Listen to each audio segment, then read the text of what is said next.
नमस्कार, आप देख रहे हैं न्यूज नेशन में हूं पेनाज त्यागी और आज हम बात करेंगे दिल्ली एनसीआर में जिस तरह से डेंगू अपने पांव पसार रहा है, जिस तरह से डेंगू का डंक परिवार के नौजवानों को लील रहा है और इस वक्त दिल्ली में कई लोग डेंगू के इस डंक का शिकार हुए हैं, अपनों को गंवा बैठे हैं। अस्पतालों पर यह आरोप लग रहा है कि वो लापरवाही बरत रहे हैं। कई अस्पताल इलाज नहीं कर रहे हैं गरीबों का, इसलिए वो दम तोड़ रहे हैं। कई परिवारों ने आत्महत्या कर ली जब उनके अपने जो हैं इस डेंगू के डंक के आगे हार मान बैठे। कुछ ऐसी ही कहानियां हम आज लेकर आए हैं परिवार के लोगों की, उनकी आप बीती की, ताकि प्रशासन जो है वो इनकी आप बीती सुनकर, जिन्होंने अपनों को खो दिया, इनके ऊपर क्या गुजरी थी, हम एक मंच दे रहे हैं हम लोग के माध्यम से, न्यूज नेशन के माध्यम से, ताकि सरकारें सुने कि आखिर लापरवाही कहां हो रही है और कहां पर सुधार लाना है। क्योंकि बस अब डेंगू के डंक से और शिकार नहीं, दिल्ली एनसीआर पूरा देश यही कह रहा है। सबसे पहले एक रिपोर्ट देखिए, उसके बाद कुछ ऐसे ही परिवारों की आप बीती सुनेंगे, उनके दर्द को साझा करेंगे, साथ ही आपको डेंगू से बचने के सुझाव भी बताएंगे। किसी का बेटा, किसी की बेटी, किसी की पत्नी और कोई खुद चल बसा। डेंगू ने ऐसा कहर बरपाया है कि मौत का आंकड़ा दिन ब दिन बढ़ता ही जा रहा है। उसके बाद ये नहीं बताया उन्होंने कितनी प्लेटें कितनी नहीं है। 9 बजे उसकी तबीयत लैट्रिन वगैरह चालू हो गई थी। 12 बजे रात को उनको कितनी बार बोलते रहे, फिर 12 बजे रात को डॉक्टर नहीं आई। फिर उन्होंने जवाब दे दिया, बोले इसको आप कहीं भी ले जाइए, यहाँ पे मेरे पास फैसिलिटीज की नहीं है। कोई ज्यादा दिन तो नहीं हुए जब ये चेहरे अपने परिवार के बीच हंसते खिलखिलाते थे। मामूली सा बुखार आया और देखते ही देखते जिंदगी हाथों से फिसल गई। किसी को अस्पताल जाने का मौका नहीं मिला तो किसी को अस्पताल ने ही एडमिट करने से मना कर दिया। इसने सबसे ने बोला कि दवाई लिख देते हैं और कोई भर्ती नहीं करने का है, अब दवाई खेते रहो, ठीक हो जाएगा 1-2 दिन में। ये तस्वीर 7 साल के अविनाश की है। उसे डेंगू हुआ था। माँ बाप अपने दुलारे को एक अस्पताल से लेकर दूसरे अस्पताल घूमते रहे, लेकिन इलाज नहीं मिला। जब इलाज मिला तब तक सांसें दगा दे गईं। माता पिता सदमा बर्दाश्त नहीं कर सके और उन्होंने भी छत से कूदकर जान दे दी। 6 साल के अमन की कहानी भी कुछ ऐसी ही है। वक्त पर इलाज नहीं मिलने से अमन भी दुनिया छोड़कर चला गया। मेरे बच्चे के लिए इंसाफ मिलना चाहिए। वो जो डॉक्टर है सफदरजंग वाला जो कह रहा था, उसकी मोह वाका मेरे तो हो गई, मेरा तो बच्चा खत्म हो गया। तो कहूंगी उसको ऐसा दंड मिलना चाहिए कि आज उसका बच्चा भी खत्म होगा तो फिर क्या उसको दुख होगा जैसे मेरा दुख है भैया। 30 साल के सचिन भी डेंगू के हाथों जिंदगी की जंग हार गए। जब तक जांच में डेंगू का पता चला, उनकी हालत इतनी खराब हो गई कि उन्हें बचाया नहीं जा सका। डेंगू का कहर सिर्फ दिल्ली एनसीआर के लोग ही नहीं झेल रहे, दूर दराज के इलाकों में भी डेंगू से मौत का ग्राफ बढ़ता जा रहा है। इसको डेंगू हुआ, डिस्ट्रिक्ट में एडमिट था, वहाँ से रेफर किया कि आप दिल्ली ले जाओ। हम राम मनोहर लोहिया में लेकर किस उम्मीद से लेकर आए थे। अब यहाँ पे बार बार ब्लड चेक कराओ, ये कराओ, इस तरह करके कोई संतुष्टि नहीं मिल पाई। अब जो है हमारा जो बच्चा था वो एक्सपायर हो चुका है सर। बुलंदशहर में भी डेंगू ने एक महिला की सांसें छीन ली।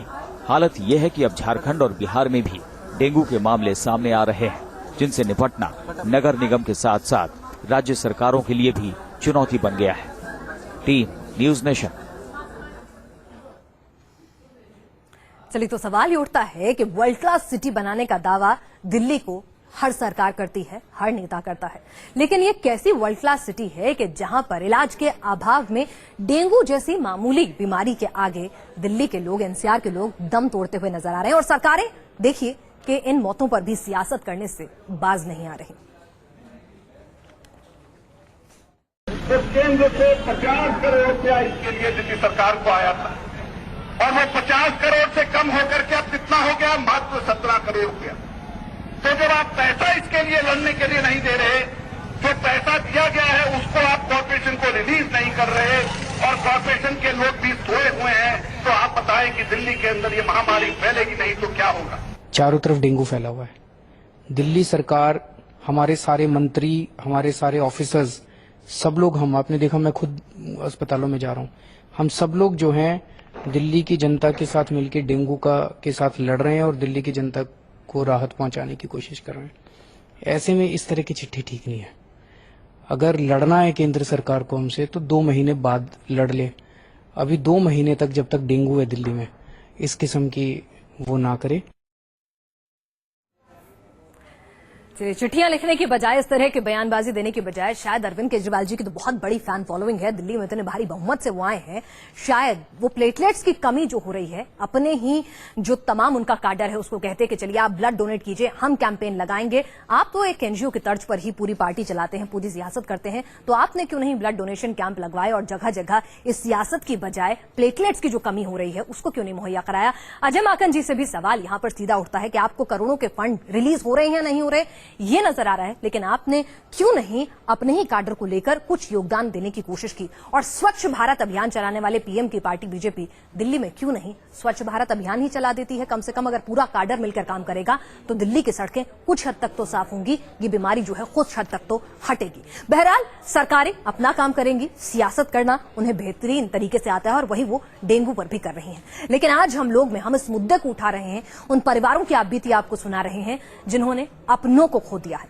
कुछ दिनों पहले ऋषभ ने भी इस बीमारी के आगे दम तोड़ दिया था और ऋषभ के परिवार से उनके मामा सुरेंद्र पाल जी हमारे साथ हैं और उनके सगे भाई इस वक्त हिमांशु हमारे साथ हैं। हिमांशु, हम आपका दर्द समझ सकते हैं। हमारे साथ डॉक्टर विनोद रैना भी हैं, उनसे हम बात करेंगे, सीनियर फिजिशियन हैं, और हमारे साथ अमन के परिवार से भी उनके अंकल विनोद शर्मा जो हैं वो बाहर से जुड़ रहे हैं। लेकिन मैं आपका दर्द समझ सकती हूं, अमन और ऋषभ दोनों के परिवार साथी, उन तमाम लोगों का जिन्होंने डेंगू के डंक के आगे अपनों को खोया है। लेकिन हिमांशु, मैं आपसे पूछना चाहूंगी, ऋषभ को कब, क्या बीमारी, किस तरह से उनको पता चला बुखार जो है डेंगू है, क्या हुआ था? पहले आप बताएं, दिक्कत कहां हुई, इलाज में देरी हुई, क्या हुआ? सबसे पहले मैं आपको एक बताना चाहूँगा कि मेरा नाम हिमांशु है और मैं ऋषभ का रियल ब्रदर हूँ। सैटरडे की नाइट को ऋषभ को बुखार आया था अप्रोक्स 3 बजे। फिर हम उसको हॉस्पिटल लेके गए थे। हॉस्पिटल लेके गए तो वहाँ पर इसको केवल एक पैरासीटामोल दी। पैरासीटामोल दे के इसको घर भेज दिया गया था। घर भेजने के बाद हमें भी नॉर्मल पता नहीं था कि इसको मतलब डेंगू है, क्योंकि इसकी रिपोर्ट डॉक्टरों ने कोई चेक वैक कुछ नहीं करा था। ब्लड लिया था टेस्ट के लिए? कुछ नहीं लिया था, केवल इमरजेंसी के अंदर पैरासीटामोल दे दी गई थी, बस इनफ, और कुछ नहीं दिया था। ना कोई एंटीबायोटिक कोई टैबलेट दी गई थी, ना कुछ दिया गया था। फिर इसको हम गुप्ता मल्टी स्पेशलिस्ट हॉस्पिटल लेके गए थे जो विवेक विहार के अंदर सिचुएटेड है। वहाँ पर जो डॉक्टर है सीनियर, जो वहाँ के ऑनर है डॉक्टर ए गुप्ता जी, उन्होंने हमें पूरा विश्वास दिलाया था कि भाई आपका बच्चा ठीक हो सकता है। जब इसकी प्लेटलेट्स वहाँ काउंट करी गई थी तो उस टाइम इसकी प्लेटलेट्स थी 80,000 पे इसकी प्लेटलेट्स काउंट करी गई थी। तब इसकी प्लेटलेट डाउन हुई तो इसकी प्लेटलेट्स आई थी 21,000 पे। तो वहाँ पर मैं आपसे एक सवाल ये पूछना चाहता हूँ कि सभी डॉक्टरों से कि अगर आप लोग कोई भी मिडिल क्लास फैमिली या थर्ड क्लास फैमिली के जो भी पेशेंट्स होते हैं, आप सभी पेशेंट्सों को रात के टाइम ही क्यों बताते हैं 3 बजे से 4 बजे, 2 बजे से 4 बजे के बीच में कि भाई आपका पेशेंट इस कंडीशन में, आप इसको यहाँ ले जाइए, आप इसको यहाँ ले जाइए। आप ऐसे रात में ही क्यों करते हैं जो third class family, middle class family से लोग अरेंज नहीं कर पाते? दूसरी बात ये, जो ये हमारी दिल्ली के अंदर ये बड़े बड़े जो हॉस्पिटल्स हैं लाइक मैक्स हॉस्पिटल और अनदर जैसे जस्ट लाइक पुष्पांजलि जो सिचुएटेड है वैशाली के अंदर, इन हॉस्पिटलों में क्या होता है, इनों में नहीं बल्कि और भी हॉस्पिटल, इनके लिए अपना पर्सनल ब्लड बैंक होता है। अगर आपके पास डोनर है तो आप वहां पर जाके जबोंग ले सकते हैं या यूनिट्स ले सकते हैं।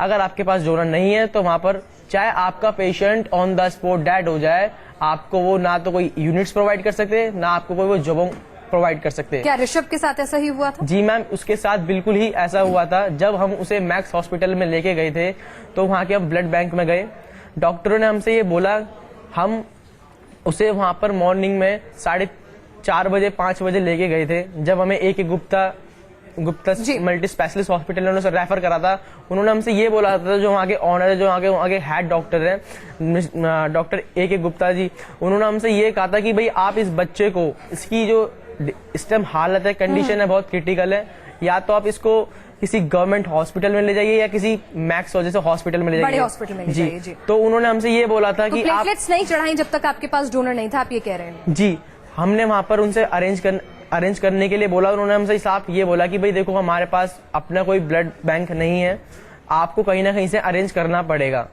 तो कुछ हॉस्पिटल जो ऐसे होते हैं, मैक्स हैं, अगर आपके पास डोनर है तो आपका पेशेंट बच सकता है। चलिए, तो यहां पर आपको लगता है कि प्लेटलेट्स की कमी के कारण, खून की कमी के कारण यहां आपका भाई आज आपके बीच में नहीं है। 10वीं क्लास का छात्र था ऋषभ, एक नौजवान, बेहतर भविष्य के सपने देखने वाला नौजवान, आज अपने परिवार के बीच नहीं रहा है। परिवार गमजदा है और सिर्फ ब्लड नहीं मिला उसे, प्लेटलेट्स नहीं मिली सही वक्त पर, ये एक बड़ी वजह रही और इलाज में वक्त रहते डेंगू को आइडेंटिफाई नहीं कर पाए डॉक्टर्स। इन दोनों खामियों पर बात करेंगे और न्यूज नेशन इस मंच पर जिन भी अस्पतालों के नाम लिए जा रहे हैं, हम कह रहे हैं कि हमारा कोई उन अस्पतालों को किसी भी तरह का डिफेम करने का मकसद नहीं है। यहां पर जो भी लोग आए हैं वो अपनी आप बीती सुना रहे हैं, जैसा भी उनका एक्सपीरियंस रहा है अच्छा बुरा, वो यहां पर इस मंच पर अपनी आपबीती के दौरान उनका नाम लेकर वो रख रहे हैं। ऐसा कुछ नहीं है, हम ऐसा कतई नहीं कहते हैं कि वो अस्पताल जो है सही इलाज करते हैं या नहीं है, ये जज करना हमारा काम नहीं है। ये लोग जो हैं वो अपनी सिर्फ आपबीती सुना रहे हैं। हमारे साथ विनोद जी भी हैं, अमन के अंकल हैं, माफ कीजिएगा विजय शर्मा जी हैं, अमन के अंकल। विजय जी, मैं आपसे जानना चाहूंगी, क्या ऋषभ की तरह से ही अमन के केस में भी यही हुआ कि बहुत देर से आइडेंटिफाई हुआ कि डेंगू है, डॉक्टरों की लापरवाही रही, क्या हुआ उसके साथ कि डेंगू जैसी बीमारी से वो बच नहीं सका? हेलो जी जी विजय जी बोलिए। पहले तो इसको हम 10 तारीख को बुखार हुआ था इसको, तो 10 तारीख को हम ले गए थे इसे सदर। उस दिन उन्होंने कोई टेस्ट नहीं किया, दवाई देके हमें वापस भेज दिया जी। उस दिन उसका बुखार बहुत तेज था। फिर हम 11 तारीख को उसको ले गए गोदरेज में। गोदरेज में उन्होंने बताया इसे डेंगू है। वहाँ उन्होंने बोला इसको सदर ले जाओ, यहाँ हमारे पास इलाज नहीं है। तो फिर हम उसको सदर ना ले जाके हमने जीवन नर्सिंग होम में भर्ती करा दिया। जीवन नर्सिंग होम में जब भर्ती कराया तो रात को प्लेटेट थी उसकी 1,80,000। अगले दिन सुबह 11 बजे 11 तारीख को सुबह 11 बजे बोलते हैं प्लेटेट आपकी कम है तो आपको प्लेटेट देनी होगी। फिर जाके मैं प्लेटेट दे के आया उनको 11 बजे। 3-3:30 बजे तक प्लेटेट तैयार हुई और शाम को 7 बजे तक प्लेटेट चढ़ी। प्लेटेट चढ़ने के बाद रात को 9 बजे उसकी तबीयत खराब हो गई। 9 बजे से डॉक्टर कोई नहीं आया जीवन हॉस्पिटल में। रात को 2 बजे डॉक्टर नहीं बुलाया गया रात को घर से। जब डॉक्टर ने चेक किया तो बोला इसकी प्लेटेट बहुत कम हो गई है, इसकी तबीयत बहुत खराब है, इसे आईसीयू में भर्ती करना पड़ेगा। तो बोला मेरे पास आईसीयू है नहीं, आप इसको कहीं भी किसी भी हॉस्पिटल में ले जाइए, चाहे होली फैमिली ले जाओ चाहे मूलचंद ले जाओ। चलिए सवाल ये उठता है कि जब आप इतना क्रिटिकल पेशेंट एडमिट कर रहे हैं तब आपको नहीं समझ में आ रहा था कि आपके पास क्या सुविधाएं हैं और क्या सुविधाएं नहीं हैं। विजय जी, ये सवाल बहुत मुखर आपने उठाया है कि अचानक से आप कहते हैं कि हमारे पास ना तो आईसीयू है, आप अपने डॉक्टर को 9 बजे के बाद नहीं बुलाते हैं, तो क्या इस अस्पताल के खिलाफ अभी तक सरकार ने कोई कार्रवाई की है? क्योंकि लगातार कहा जा रहा है ऐसे अस्पतालों को बख्शा नहीं जाएगा, लेकिन क्या जब किसी बच्चे को आप तड़पता छोड़ रहे हैं, उसकी प्लेटलेट्स डाउन हो रही है, 9 बजे प्लेटलेट्स डाउन होने की इत्तला तो करते हैं, लेकिन किसी सीनियर डॉक्टर को आप नहीं नींद में से जगाते हैं। साथ ही साथ अगर आपके पास सुविधा नहीं थी तो आपने एक ऐसा केस जो ऑलरेडी रेफर्ड है आपने अपने आप भर्ती ही क्यों किया था?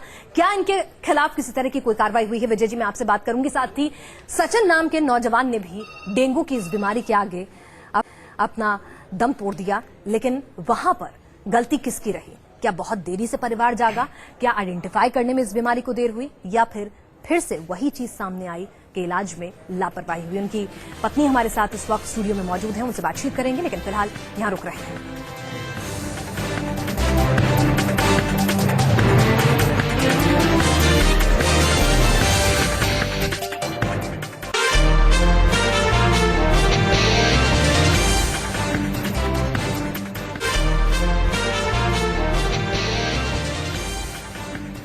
डेंगू का डंक नौजवानों की जान ले रहा है। लगातार लोग इसके प्रकोप में आते जा रहे हैं। सरकार सियासत कर रही है और दिल्ली एनसीआर के साथ साथ देश के कई हिस्से भी अब इस बीमारी से लड़ रहे हैं।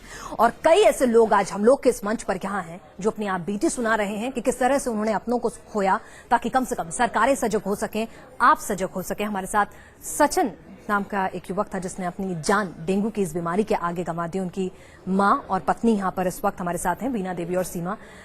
हम आपका गम समझ सकते हैं। सीमा, क्या हुआ था सचिन के साथ, अगर आप बताएं हमें। मैम, उनको हल्का सा बुखार था, तो हल्का हल्का बुखार था, तो हमने छोटे से क्या नाम से हॉस्पिटल लेके गए, तो वहाँ पर हमने टेस्ट कराया तो हमें पता चला डेंगू है। तो फिर हम आयुष्मान हॉस्पिटल में लेके गए, तो उन्होंने हमें लेने से इनकार कर दिया कि हम नहीं ले सकते मरीज को, हमारे पास बेड नहीं है। हमने कोशिश की कि आप ले लो, मैंने रिक्वेस्ट की कि ले लो प्लीज़, तो उन्होंने मना कर दिया। तो हम फिर उसके बाद बैंसिव हॉस्पिटल लेके गए तो उन्होंने भी मना कर दिया, लेकिन फिर भी हमने रिक्वेस्ट की कि ले लो, तब जाके उन्होंने हमारा पेशेंट लिया। उसके बाद उन्होंने पेशेंट ले लिया, उसके बाद उन्होंने अच्छे से इलाज नहीं किया उनका। हम देखते थे, हमको मिलने भी नहीं देते थे पेशेंट से, कहते थे कि हम इलाज करेंगे, और हम तब जाते थे, पेशेंट कहता था मेरे को पानी चाहिए, लेकिन पानी नहीं पिलाते थे। वो कहता था मेरे को भूख लगी है, तो उन्होंने कुछ दिया भी नहीं खाने के लिए। यहाँ तक कि उनका टॉयलेट रुक गया था, पूरी रात उनका टॉयलेट रुका रह गया, टॉयलेट नहीं आया। उसके बाद हम गए तब उनसे मिलने, तो उन्होंने कहा कि मेरे को बाथरूम आ रहा है, लेकिन मैं कर नहीं पा रहा, मेरे पेट में बहुत दर्द है। तो फिर हमने डॉक्टर से बोला कि सर ये टॉयलेट नहीं आ पा रहा है, तो इनके आप नलकी वगैरह वायर वगैरह कुछ लगा सकते हो तो वो कीजिए, इनको टॉयलेट नहीं आ रहा है। तो फिर उन्होंने नहीं लगाया। फिर हम दोबारा 1 घंटे बाद दोबारा गए कि हमने उनको बोला कि लगा दो, रिक्वेस्ट की इतनी देर तक। तब 1-1.5 घंटे बाद उन्होंने नली लगाई है। उसके बाद वो बाथरूम तो नहीं आया, लेकिन ब्लड से वो थैली बिल्कुल भर गई थी, ब्लड आया बिल्कुल। तो इस तरह की दिक्कतें यहाँ पर होती हैं। हाँ जी। वीना जी, मैं आपका गम समझ सकती हूँ, एक जवान बेटे को खो देने का दुख क्या होता है। आपका तो संसार ही एक तरह से खत्म हो गया। किसको दोषी मानती हैं आप? मैं तो दोषी हॉस्पिटल को मानती हूँ। मेरा बेटा जो जिम्मेवारी निभाता था वो चल गया, हमारा बुढ़ापे का लाठी था, वो नहीं रहा, तो मुझे इस चीज़ का गम बहुत है। मैं उस हॉस्पिटल में रात को रही थी, तो रात भर मेरे बेटे ने पानी मांगा, मैंने उसको नारियल जूस दिया, फ्रूटी दी, उसको थोड़ा बहुत मैंने फल दिया था, एक टीवी फल आता वो दिया था। तो मेरा लड़का कह रहा मम्मी मुझे पोटी आ रही, मैंने उनको पोटी कराई है, पेशाब करा। आपको लग रहा था कि इतनी तबीयत बिगड़ रही है? नहीं जी, मेरा बेटा सही था, नॉर्मल था, बिल्कुल बढ़िया था। तो उनको मैंने पोटी कराई, उनको मैंने उसके बाद में बाथरूम कराया तो सही आया था बाथरूम। उसके बाद में एक लेडीज एक जेंट्स था, तो मेरे को उन्होंने रहने नहीं दिया हॉस्पिटल में। उन्होंने मुझे मना कर दिया, माता जी आप जाइए यहाँ से। तो उन्होंने मुझे, मैं भी फिर मेरे से नहीं रहेगा। मेरा बेटा कहता मुझे प्यास लगती है, मेरी मम्मी मुझे पानी पिलाती है, आप लोग मुझे सुनाई नहीं करते। मेरे को ज़बरदस्ती उन्होंने भेजा गया, मैं आप नीचे आ गई, फिर मेरे से नहीं रहेगा। डॉक्टर रैना, मैं समझ हम तो नहीं पाएंगे कि आखिर क्या हुआ होगा कि इतनी जल्दी मेरा पेशेंट सब कुछ खा रहा है, सब कुछ ठीक है, उसके बाद भी अचानक से उसकी तबीयत इतनी डिटेरिएट हो जाए, डॉक्टर पानी पिलाने से मना कर दे, बाथरूम रुक जाए। एक आदमी के लिए समझना बहुत मुश्किल होता है कि हुआ क्या। देखिए, बेसिकली डेंगू जब भी होता है तो पहले स्टार्टिंग में बिल्कुल पता नहीं चलता है कि पेशेंट बहुत सीरियस है, क्योंकि प्लेटलेट काउंट्स देखिए, अगर वो ऐसा करके टूट रहा है, मान के चले कि जो हमारा नॉर्मल प्लेटलेट काउंट है वो 1.5 लाख से 4.5 लाख होना चाहिए, लेकिन अगर वो 1.5 लाख से नीचे जा रहा है तो दैट मीन्स कि the patient is having some sort of a fever which is related with virus. तो हम उस वक्त क्या करना चाहिए कि हमको सबसे पहले टेस्ट करना चाहिए। एक सिंपल सा टेस्ट आता है, कंप्लीट हीमोग्राम विद VSR। उसमें आप प्लेटलेट काउंट देखेंगे, अगर वो कम होते जा रहा है तो दैट मीन्स कि आप उसको लेबल कर सकते हैं, या आप उसको एक्स्ट्रा टेस्ट लिख सकते हैं। NS1 टेस्ट है या IgG IgM डेंगू का टेस्ट है, उससे आप उस पेशेंट को कंफर्म कर सकते हैं। लेकिन क्या होता है, जब भी प्लेटलेट्स ऐसा करके कम हो जाती हैं, एकदम से इंटरनल ब्लीडिंग स्टार्ट होती है, जो मेरे को समझ आ रहा है इनके पेशेंट में कि बिल्कुल नॉर्मल था, बात कर रहा था, प्यास उसको लग रही थी, भूख लग रही थी। पर इसका मतलब तो वो लोग सही वक्त पे ले गए थे ना। अगर हॉस्पिटल 2-3 दिन से एडमिट है तो अचानक से इतनी डिटोरेशन हुई तो सवाल अस्पताल पे उठना लाजमी है डॉक्टर साहब। देखिए, वहां पर कभी कभार क्या होता है कि प्लेटलेट काउंट बहुत ज्यादा टूट जाता है, प्लेटलेट्स टूटना स्टार्ट हो जाती है और फिर उनको कंट्रोल करना बहुत मुश्किल हो जाता है। तो उस स्टेज पे पेशेंट को बचाना बहुत मुश्किल हो जाता है, क्योंकि खाली प्लेटलेट चढ़ाना इसका ट्रीटमेंट नहीं है। देखिए, ट्रीटमेंट क्या है, there is a typical management. इसमें हमारे पास कुछ ऐसी दवाएं नहीं है कि जो डेंगू को रोक सके। एक वायरल फीवर है तो और जाने ना जाएं डॉक्टर साहब, एक आप हमें अगर चेकलिस्ट दे दें। देखिए, सबसे पहले अगर आपको लग रहा है कि आपको फीवर आ रहा है, आप तुरंत से तुरंत डॉक्टर के पास जाएं। आप इलाज ना करें, खाली क्रोसिन यूज करें, एस्प्रिन या डिस्प्रिन का यूज ना करें, या कोई भी और पेन किलर्स का यूज ना करें। साथ में आप डॉक्टर के पास जाए और उनको इल्तिजा करें, रिक्वेस्ट करें कि डॉक्टर साहब आप हमारा टेस्ट कराएं। एक सिंपल सा टेस्ट होता है, कंप्लीट हीमोग्राम DSR 200, 250, 300 रुपए में होता है और उस टेस्ट से आपका रुझान पता चल सकता है कि क्या इस पेशेंट को चलिए, अगर आप है कि नहीं। डेंगू का टेस्ट नहीं भी करा सकते हैं, अगर वो 2-3 हजार रुपए का है, कम से कम अपना प्लेटलेट्स काउंट का टेस्ट जो है वो 200-250 रुपए का होता है, वो तो करा ले। और यहां पर सरकारों से भी सवाल है कि आप चुनाव जीतने के लिए तो बड़ी सारी सब्सिडी देते हैं, कुछ वक्त के लिए क्यों नहीं डेंगू के टेस्ट पर ही 2 महीने जब तक की बीमारी इस तरह से मुंह बाय खड़ी हुई है, डेंगू के टेस्ट पर ही कुछ सब्सिडी दे दीजिए ताकि प्राइवेट लैब्स में भी ये टेस्ट कराया जा सके और लोगों को वक्त रहते इस बीमारी के बारे में पता लगा सके। हमारे इन परिवारों की आप बीती आप तक पहुंचाने के पीछे आप सभी यहां पर आए, आपका बहुत बहुत शुक्रिया। और आप बीती आपके सामने रखने के पीछे ये मकसद था, इनके केस में जो गलतियां हुई हैं आप उनसे सबक ले सकें और सरकारें भी जान सकें आखिर अस्पतालों में इलाज हो कैसा रहा है और वो भी इस बीमारी को रोकने के लिए कुछ कड़े कदम उठा सकें, सियासी बयानबाजी के अलहदा।